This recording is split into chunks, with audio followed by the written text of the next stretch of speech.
इतने झूठ बोले उन्होंने, इतने झूठ बोले कि जिन मुवक्किलों और जिनों के सर पे वो हुकूमत कर रहे थे, वो मुवक्किल और जिन भी आज उनको छोड़ के भाग गए हैं।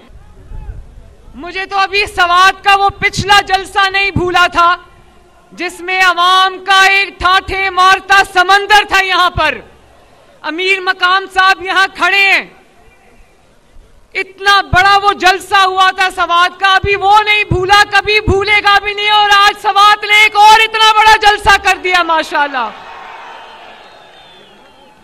फर्क सिर्फ इतना है कि उस जलसे में नवाज शरीफ साहब यहां पर लंदन से टीवी स्क्रीन पर मौजूद थे, और आज अल्लाह ताला के फजल से और आपकी मोहब्बत से ये दिन आए कि नवाज शरीफ साहब आज आपके सामने मौजूद है यहां पर। सवात वालों जरा हाथ उठा के बताना, मरियम नवाज ने वादा किया था आपका नवाज शरीफ आपको वापस ला के दूंगी, मरियम नवाज शरीफ ने वादा पूरा किया या नहीं किया? अल्लाह ताला का शुक्र है कि अल्लाह ताला ने हमें ये दिन दिखाया, हमें सुरखरू किया, अल्लाह ताला ने आपको सुरखरू किया। अल्लाह ताला का बहुत बहुत शुक्र है, मेहरबानी। सवात वालों, आप लोग अल्लाह ताला से मोहब्बत करने वाले लोग हो, इस्लाम से मोहब्बत करने वाले लोग हो। वो आयत सुनी है ना, याद है ना, वतुइज़्ज़ु मन तशा वतुज़िल्लु मन तशा। बहुत लोग आए नवाज शरीफ की सियासत को मिटाने की चाह दिल में लिए, बहुत लोग आए जिन्होंने कहा कि नवाज शरीफ अब कभी वापस नहीं आएगा, बहुत लोग आए जिन्होंने साजिशें की और कहा कि नवाज शरीफ की सियासत अब खत्म हो गई। लेकिन अल्लाह ताला का शुक्र है कि अल्लाह ताला ने मदद की, आपने साथ दिया, और आज वो लोग तारीख के कूड़ेदान में पड़े और नवाज शरीफ आज यहां आपके दरमियान मौजूद है। ये अल्लाह ताला का करम नहीं तो और क्या है? ये सवात के अवाम की मोहब्बत नहीं तो और क्या है? ये पाकिस्तान के अवाम की मोहब्बत नहीं तो और क्या है? मैं पूछती हूं आपसे सवात वालों, नवाज शरीफ साहब का ये सफर आसान नहीं था। उन्होंने अपनी बड़ी आसान जुबान में आज ये कहा कि मैं बीवी की मौत की खबर मुझे अडियाला जेल में मिली। उन्होंने कहा कि मैं अपने वालिद के जनाजे को कंधा नहीं दे सका, मैं अपनी वालदा को लहद में नहीं उतार सका।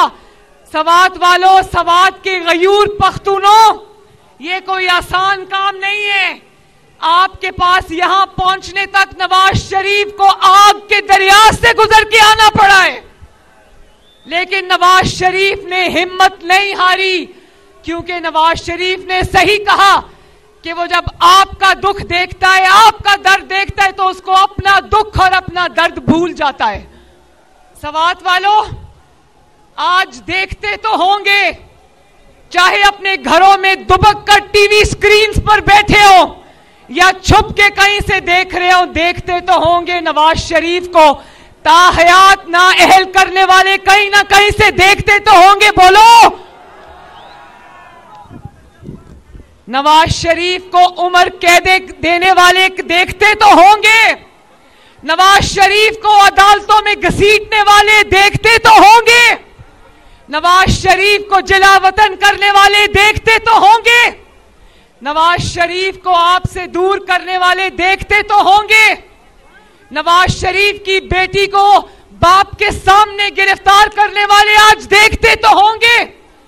21 अक्टूबर को जब नवाज शरीफ अपने वतन आपके दरमियान वापस आया था, तो जो लोग कहते थे नवाज शरीफ की सियासत खत्म हो गई, उन्होंने अपनी टीवी स्क्रीन पर बैठकर देखा कि नवाज शरीफ का इस्तकबाल मीनारे पाकिस्तान में पूरे पाकिस्तान ने किया माशाल्लाह। फिर कहने लगे कि 16 महीने की जो पीडीएम की हुकूमत रही है, उसके बाद नवाज शरीफ और मुस्लिम लीग नून अवाम में नहीं निकल सकती। और आज अल्लाह ताला का फजल देखो, नवाज शरीफ जहां जाता है अवाम का ठाठे मारता समंदर उसके सामने मौजूद होता है। नवाज शरीफ पर तनकीद करने वालों के इतनी जलसियां होती हैं और नवाज शरीफ के सामने अवाम का तूफान खड़ा है आज माशाअल्लाह। इसको कहते हैं अल्लाह ताला का करम। साजिशें करने वाले सदा नहीं रहते। आज नवाज शरीफ साहब ने, जिनकी खैबर पख्तूनख्वा में 10 साल हुकूमत रही है, उनके झूठ आपको गिनवाए हैं, वो सब झूठ नवाज शरीफ साहब ने गिनवाए हैं। उनके झूठे वादे आपको गिनवाए हैं। इतने झूठ बोले उन्होंने, इतने झूठ बोले कि जिन मुवक्किलों और जिनों के सर पे वो हुकूमत कर रहे थे, वो मुवक्किल और जिन भी आज उनको छोड़ के भाग गए हैं। तो मैं ज्यादा लंबी बात नहीं करूंगी, ये जरूर कहूंगी कि जिसने लोगों को चोर चोर कहा, आज वो पाकिस्तान का सबसे बड़ा चोर साबित हो गया। जिसने लोगों पर चोरी के झूठे इल्जाम लगाए, आज वो भी चोर निकला, उसका खानदान भी चोर निकला।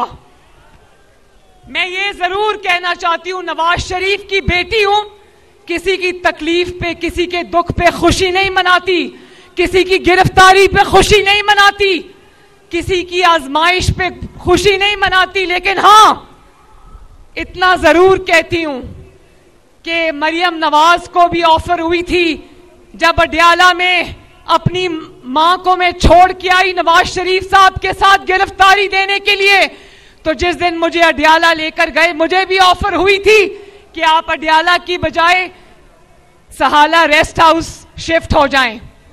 मैंने कहा नहीं, मैं अगर जेल जाऊंगी तो अब नवाज शरीफ के साथ जाऊंगी, मैं किसी रेस्ट हाउस में नहीं जाऊंगी।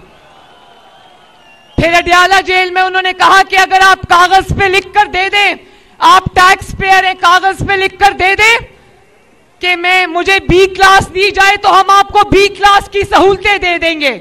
मैंने कहा नहीं, मुझे बी क्लास की सहूलतें नहीं चाहिए, मैं आम कैदियों की तरह यहां पर रहूंगी। मैं चंद सवाल आपसे पूछ के अपनी बात खत्म करना चाहती हूं। मैं ये नौजवानों से पूछना चाहती हूं कि क्या घेराओ, जलाओ, मार दो, मर जाओ, आग लगा दो, क्या ये खैबर पख्तूनख्वा के नौजवानों का मुकद्दर है? आपको लैपटॉप्स चाहिए या पेट्रोल बम चाहिए? आपको तालीम के लिए स्कॉलरशिप्स, अच्छे कॉलेज, अच्छी यूनिवर्सिटीज, अच्छा रोजगार चाहिए या डंडे, वकीलों वाले डंडे चाहिए? अगर घेराओ जलाओ आपके लंदन में बैठे हुए बच्चों का मुकद्दर नहीं, तो फिर खैबर पख्तूनख्वा के नौजवानों का यह मुकद्दर कैसे हो सकता है? अगर आपके बच्चे महफूज मकाम में लंदन में बैठे हैं, तो फिर पाकिस्तान के नौजवान आपके वरगलाने पर सलाखों के पीछे क्यों पड़े हैं? मरियम नवाज आज खैबर पख्तूनख्वा के नौजवानों से यह सवाल पूछती है, और मैं ये भी सवाल पूछती हूं कि आपके वरगलाने की वजह से आपकी जो खवातीन कारकुन हैं, वो 9 मई पर रियासत पे हमला करने पर आज अगर सलाखों के पीछे हैं, तो एक खातून जिसने चोरी की है वो आज बनी गाला के महल में कैद क्यों है? वो भी सलाखों के पीछे क्यों नहीं है बाकी खवातीन की तरह? तो ये सवाल हैं जो मैं खैबर पख्तूनख्वा की आवाम के सामने रख कर जा रही हूं। 8 फरवरी को सिर्फ वोट की पर्ची को पर्ची नहीं समझना, ये आपके मुस्तकबिल का फैसला है जिसको सोच समझ के करना खैबर पख्तूनख्वा वालों, क्योंकि मरियम नवाज शरीफ और नवाज शरीफ खैबर पख्तूनख्वा को भी तरक्की करता हुआ देखना चाहते हैं। अल्लाह ताला आप सबका हामी और नासिर हो। आपका बहुत बहुत शुक्रिया सवाद। अल्लाह ताला आपको, सवाद को, खैबर पख्तूनख्वा को, पाकिस्तान को सलामत रखे।